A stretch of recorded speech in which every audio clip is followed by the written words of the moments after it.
All right, it has to be said.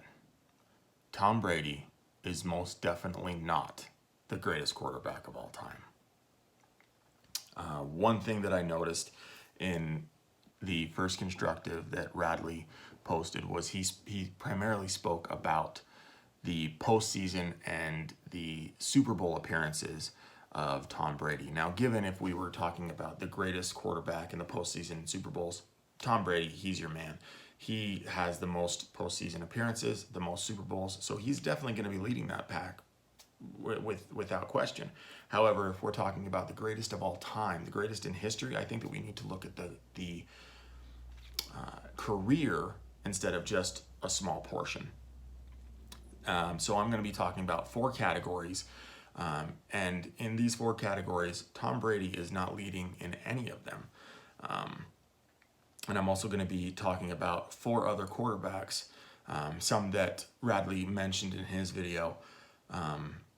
So those categories are completion rating, how many times the quarterback throws the ball and it is caught, total career yards, total number of touchdowns, and overall quarterback rating.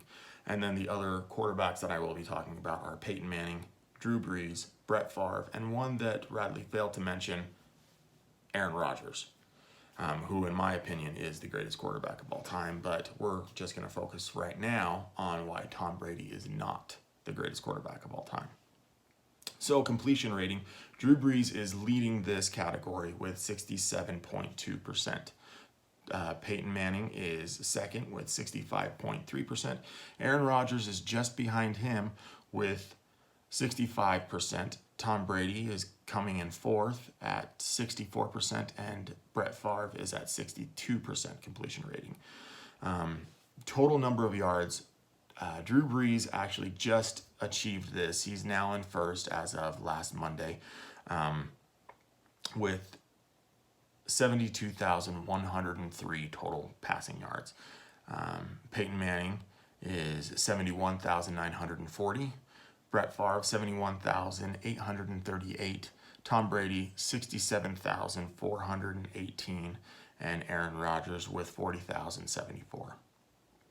Total touchdowns, Peyton Manning is leading this with 539. Brett Favre, 508. Tom Brady, 500. Drew Brees, 499.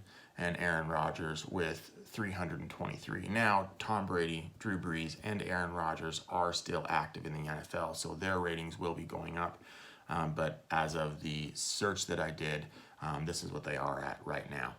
And then overall quarterback rating, looking at the entire spectrum of what they do on the field, Aaron Rodgers is leading this. He's in first place with 103.7, which is actually the highest rating that the NFL has ever seen in the history of the NFL. His quarterback rating is the highest. Tom Brady is then in second with 97.5. 97.5, Tom Brady. Drew Brees, 97.3.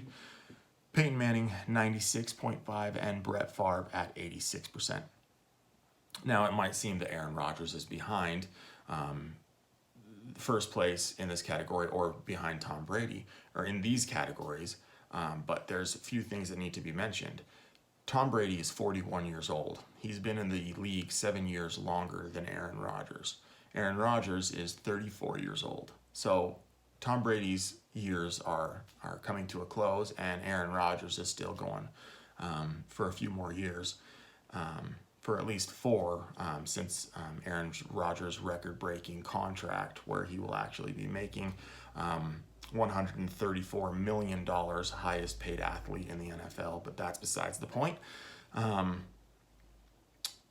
Tom Brady is an amazing quarterback, given. I will not argue that. He is surrounded, however, with some amazing targets and an amazing coach. Without them, I don't think, would be as great as he is. One other thing that I need to mention is Deflategate. And I'm not going to get into that. I think that has been argued a lot, but anybody that's been involved or considered with that should also not be considered because of their character. They shouldn't be considered to be the greatest of all time. But completion rating, total number of yards, total number of touchdowns, and overall quarterback rating, Tom Brady is not first in any of those. So I don't believe that Tom Brady can be considered the greatest of all time. At best, Tom Brady would be second place. But that's what I think. That's the statistics that I found. Tom Brady is not the greatest quarterback of all time.